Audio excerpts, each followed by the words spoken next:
everyone, I'm Anthony from ComicsEatingUp.net doing the new comic spec review video for April 10th, 2019. In these videos, we talk about the hot comic book releases of the week, so with the introductions out of the way, let's get into this week's new comics. Batman 68 has a Francisco Mattina cover, and I know there's a bit of controversy about him surrounding him stealing artwork from other people. Still a great looking cover. Batman Who Laughs number 4, I'm really digging the Jock regular cover on this. The story has been good as Batman's been descending into madness, slowly becoming the Batman Who Laughs. Catwoman number 10 has a pretty badass art drum variant this week. He's been doing some great covers for this series, and I've really been putting together a nice set of them. Detective Comics number 1001 features the first full appearance of the Gotham Knight, or the DC Universe version, that is, as he appeared in comic book form based off the video game version. Still, the regular cover is sold out at Midtown, and the Finch variant is limited to one per customer.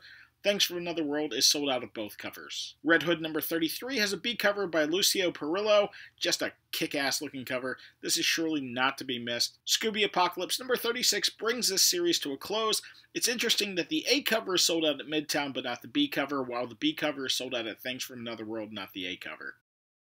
Avengers No Road Home number 9 has a regular cover by Yasmin Putri, which remains of interest, waiting to see when Conan actually steps foot in the Marvel Universe, even though the prices on number 7 have spiked a bit due to Conan being in it. Symbiote Spider-Man number 1 comes out from Marvel this week with 8 different covers, not including any store variants. My favorite is the Archer variant, of course, but pick the one you like. Web of Venom Cult of Carnage number 1 brings Carnage back to the Marvel Universe, again, and leads into the much bigger storyline that's coming up. 3 covers on this one, including the regular, a B cover, and a Del Auto Ratio variant. The regular is sold out at Midtown, while all 3 covers are sold out at Thanks from Another World. Not much Spec coming out from Image this week, however, Little Bird number 1 gets a second printing. If you checked out the Unpressable Defects podcast last week, episode number 150 that I was on, there was some interesting news that this was being shopped around. Nothing concrete on it yet, but if you see regular priced first prints, grab one. Some pretty cool indie books coming out this week, starting off with Cold Blood Samurai number 1. This is the new Massimo Rossi book. He's the writer of the recently optioned Fisheye.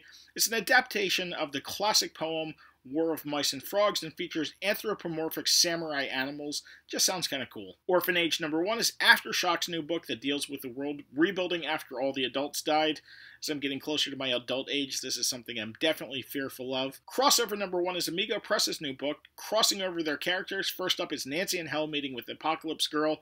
This is sold out at Midtown pretty early. Faithless number 1 is out from Boom this week, featuring covers by Paul Pope, a bagged mature cover by Tula Lote, and a Lee Bermejo cover. Ronin Island number 2 is an early sellout at a couple of the bigger online stores. The first issue did well out of the gate. There's also an incentive cover for this one that's pretty cool, and a third cover that I've not been able to find an image of yet. Source number 3 from Don Hanfield and published by Scout Comics returns to the stands this week. It's just a great read. I really like this series. Well, that's it for me this week. Let me know what you think. Let me know if you see something that I missed. Thank you all for watching. Please give this video a big thumbs up and subscribe to the channel if you haven't done so. We'll see you next week.